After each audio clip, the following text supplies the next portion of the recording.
Hello friends, बाल junior classes में आपका स्वागत है। मैं जन्मेजय में और आज की वीडियो में मैं बताने वाला हूँ। आज 26 दिसंबर है।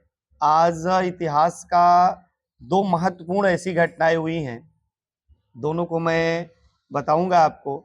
और दोनों ही इतिहास की दृष्टि से अगर देखा जाए तो बहुत ही महत्वपूर्ण घटना दोनों हुई हैं। पहली घटना है कि आज के दिन वीर बाल दिवस मनाया जाता है। वीर बाल दिवस यानी गुरु गोविंद सिंह जो थे, सिखों के गुरु गोविंद सिंह, उनके लड़के गुरु शहजादा जोरावर सिंह और शहजादे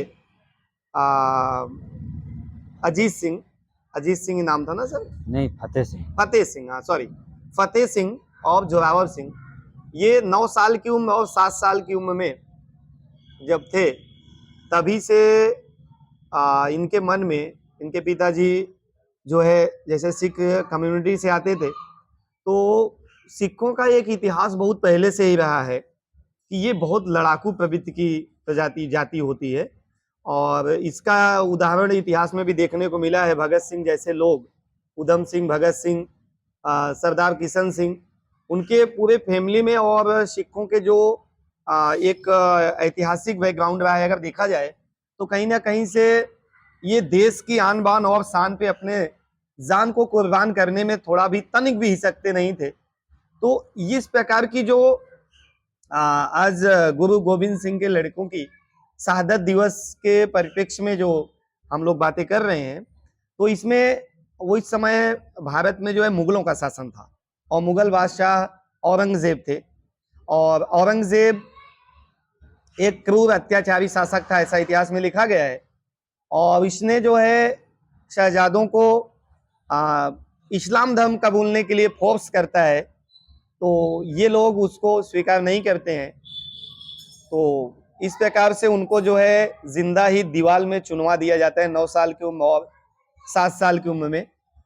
बेहद अगर देखा जाए निश्चित तौर से ये घटना बहुत ही दुखद घटना थी। और एक दूसरी घटना है, और आज हमारे साथ हमारे सर हैं जो हमारे साथ बाल जूनियर क्लासेज में पढ़ाते हैं, राजकुमार सर। थोड़ा सा सिखों के जो बलिदान है, त्याग के बारे में 2 लाइन मैं इनके द्वारा भी सुनना चाहूंगा। इसके बाद मैं दूसरी घटना का जिक्र आपसे करूंगा। तो राजकुमार सर, आप बताएंगे सिखों के बारे में। जी, देखा जाए तो हमारे जो सिख धर्म के समुदाय के लोग थे जी, हमारे देश की आज़ादी के आंदोलन में या आज़ादी के पहले भी इन्होंने अपने समाज के लिए या पूरे भारत के समाज के लिए लड़ाइयाँ लड़ी थी। देखा जाए तो भगत सिंह भी उसी के समुदाय से थे। गुरु गोविंद सिंह हुए, आनंद हुए, और गुरु गोविंद सिंह के दोनों पुत्र भी माने एक अपने वंश के लिए, अपने समाज के लिए, आन बान शान के लिए उन्होंने धर्म को, मुस्लिम धर्म को स्वीकार न करके उसे ठोकर मार दिया। हाँ, ये उन्होंने तो बहुत बड़ा त्याग किया एक अपने नए उम्र में। इसीलिए हम लोग एक बाल वीर दिवस के रूप में लोग मनाते हैं। जी, बहुत बहुत धन्यवाद सर। और दूसरा एक आज जो कारण है सर, वो है कि सरदार उधम सिंह, जो उस समय सबको मालूम होगा जलियांवाला बाग हत्याकांड जो हुई थी, 13 अप्रैल 1919 की जो घटना है, जलियांवाला बाग अमृतसर पंजाब में पड़ता है। तो वहां की जो घटना थी, निश्चित तौर से मैं उस पर बहुत व्याख्या से नहीं करूंगा, लेकिन शॉर्ट में बता देता हूं कि जलियांवाला बाग में एक बैसाखी का पर्व था, और ईसाइयों का, ये सॉरी, सिखों का एक पर्व, बहुत महत्वपूर्ण पर्व होता है बैसाखी का पर्व। उस दिन जलियांवाला बाग में एक सभा हो रही थी, और उस सभा में अंग्रेजों के खिलाफ लोगों का आक्रोश था ही, उसी परिप्रेक्ष्य में सभा हो रही थी। और ज्यादा से ज्यादा सिख कम्युनिटी उसमें जुड़ा हुआ था, और ज्यादा वही लोग आए हुए थे क्योंकि ये वहीं पड़ता है पंजाब में ही सर। तो वहां पे जलियांवाला बाग में आज भी उसका इतिहास है, आज भी वो वहां है, जीवित स्वरूप उसका आज भी देखने को मिलता है।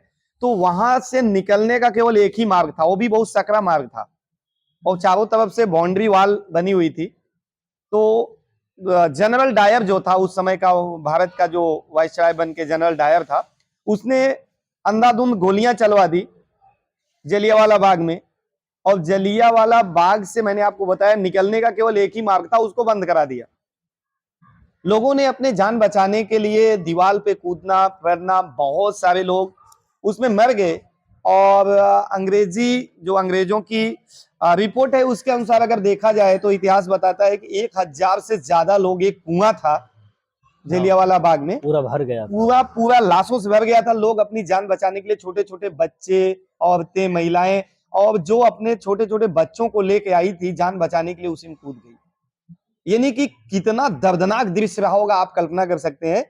तो इस दृश्य को सरदार उधम सिंह ने अपनी आंखों से देखा था, और उस समय वो 9 या 11 साल के थे, ऐसा इतिहास में लिखा जाता है। 9 से 10 साल, 11 साल के एक बालक थे, और उन्होंने इस चीजों को एकदम सामने से देखा था, और उनके मन में एक आग खौल गई कि जिस व्यक्ति ने, जिस अंग्रेज अधिकारी ने ये गोली चलाने का आदेश दिया है, उसको मौत के घाट उतारना ही मेरे जीवन का पहला उद्देश्य और अंतिम उद्देश्य होगा।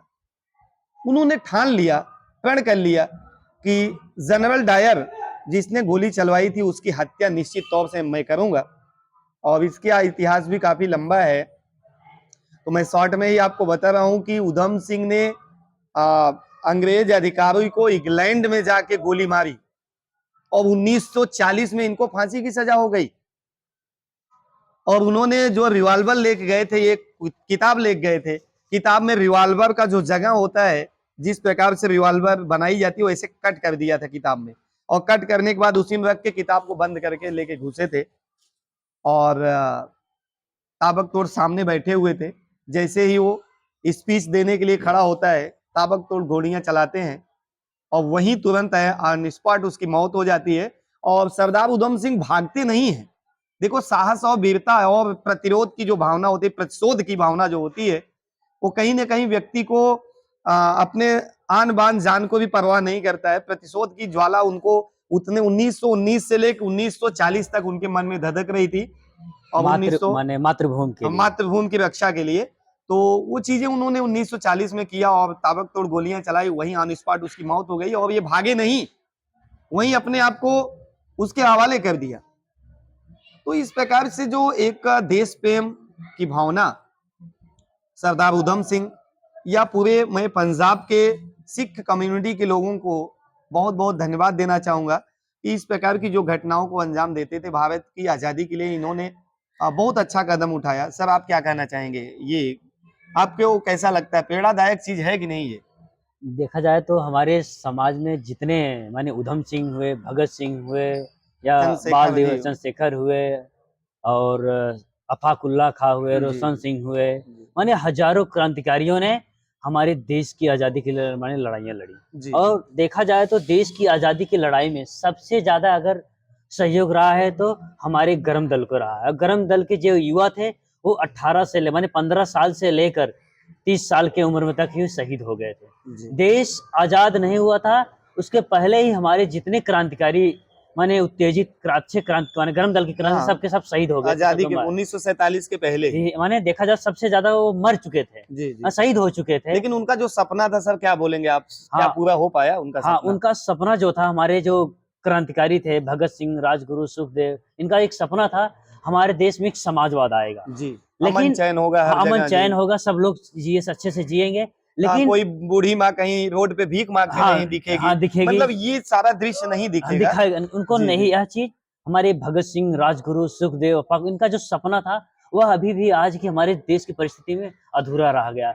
हमारे जो उधम सिंह ने शहीद हुए, या बाल वीर दिवस के रूप में जो हमारे बाल गोविंद सिंह के दोनों पुत्र शहीद हुए, ये अपने समाज के लिए, अपने देश की मातृभूमि के लिए लड़ाई लड़ते थे। देखा जाए तो आज के 2500 साल पहले हमारे सम्राट अशोक और चंद्रगुप्त मौर्य, इन्होंने एक अपने देश के लिए, अपनी माँ के लिए और अपनी मातृभूमि की लड़ाई लड़ी थी। तो उनकी सीख लेकर हमारे क्रांतिकारियों ने भी लड़ाइयाँ लड़ी। तो इसे देखा जाए तो हमारी लड़ाई जो होती है मातृभूमि के लिए होती है, ना कि दूसरे के लिए। तो मैं उन शहीदों को नमन करता हूँ, उन शहीदों को धन्यवाद देना चाहता हूँ, और उन शहीदों से मैं सीख लेना चाहता हूँ। अपनी समाज की लड़ाइयाँ लड़ने के लिए हम लोग को आगे आना होगा। जी, आने वाली जो हमारी पीढ़ी, बहुत बहुत धन्यवाद सर। और आने वाली जो हमारी पीढ़ी है, मतलब आज के जो युवा हैं, उनको भी इन चीजों से प्रेरणा लेनी चाहिए। और थोड़ा सा मैं इस पे सर आपको बताऊंगा कि आज की जो पाठ्यपुस्तक है, आप भी एक टीचर हैं, देख रहे हैं, आज की पाठ्यपुस्तकों में ये चीजें मुझे नहीं लगता है कि अब लोगों को दिया जा रहा है। माने हमारे जो महान विभूतियां हैं जिनको आप कह सकते हैं, व्यक्तित्व हमारे हैं, इनकी जो हिस्ट्री रही, इनका जो इतिहास रहा है, वो चीजें आज कहीं ना कहीं लुप्त होने का कारण यही है कि आज उनको पाठ्य पुस्तकों में से हटाया जा रहा ये है। बात तो सत्य है। जैसा जी। देखा जाए जितने हमारे क्रांतिकारी हैं विचारधारा के हैं, जी ये इनके पाठ्यक्रम को जो भी दिया जा रहा है लेकिन एकदम संकुचित कर दिया जा रहा है, आपको अच्छे से ज्ञान ना हाँ, मिले। ज्ञान ना मिल पाए पूरी। तो समाज की जो लड़ाइयां हैं, आपके अंदर जो उत्तेजन, उनकी कहानियां पढ़ने से हमारे शरीर में उत्तेजना पैदा होती है, हम उनकी लड़ाइयों को लड़ सकते हैं अपनी सर, लड़ाई के उस लिए। समय ये भी था कि जब आजादी आंदोलन चल रहा था तो हमारे देश के जो कहानीकार हैं, इतिहासकार हैं, कवि हैं, हाँ हाँ इन लोगों ने अपनी लेखनी से क्रांति लाई। हाँ, ये बात और तो ऐसी सत्य ऐसी है। चीजें ला दिया कि माने लोगों को उत्साह, जागरूकता। प्रेमचंद की कहानी आप देख लीजिए, हाँ। प्रेमचंद की रचनाएं देख लीजिए, उन्हीं के। उनमें देखो क्रांति की भावना कैसे झलक रही। जयशंकर की देख लीजिए, भरतेंदु हाँ। हरिश्चंद्र की देख लीजिए। तो ये कहीं ना कहीं अगर देखा जाए तो आज के युवा पीढ़ी को भी ये चीज जानना चाहिए और जान करके उसको प्रेरणा स्रोत आगे बढ़ाना चाहिए। भाई, जिन्होंने अभी देखे, उधम सिंह का ही नाम हम लोगों ने लिया, उनके बारे में बताया। अब कितने लोगों को ये चीजें मालूम है आज? बहुत कम, बहुत मुश्किल से मुश्किल अभी से 5-2% अपनी बस्ती में अगर हम पूछ लिया जी, जाए जी। तो 1 या 2 लोग बता सकते, नहीं तो कोई नहीं बता पाएगा। तो आज जरूरत है कि इन चीजों को बच्चों तक पहुंचाया जाए और एक प्रेरणा उनको मिलेगी, इस प्रकार से एक सीख मिलेगी कि भाई इस प्रकार के भी लोग हमारे देश में थे जो क्रांति के लिए अपने जान की बलिदान दे दिया। तो आज सरदार उधम सिंह जयंती है और गुरु गोविंद सिंह के दोनों लड़कों को आज के ही दिन शहादत मिला था। तो इन दोनों पर्वों के लिए मैं आप सबको, मेरे चैनल पे जो देख रहे हैं, बहुत बहुत धन्यवाद आप सबको। और मैं उम्मीद करता हूं कि इस प्रकार की चीजें आप तक पहुंचाते रहें और बच्चे भी इससे सीख ले, बच्चे भी इससे देखेंगे। तो आज के लिए इतना ही। नेक्स्ट वीडियो में नेक्स्ट टॉपिक के साथ आपसे मिलेंगे। सब्सक्राइब भी कर जी दीजिएगा जी, सभी। आपसे मिलेंगे, तब तक के लिए आपको बहुत बहुत धन्यवाद। Thank you.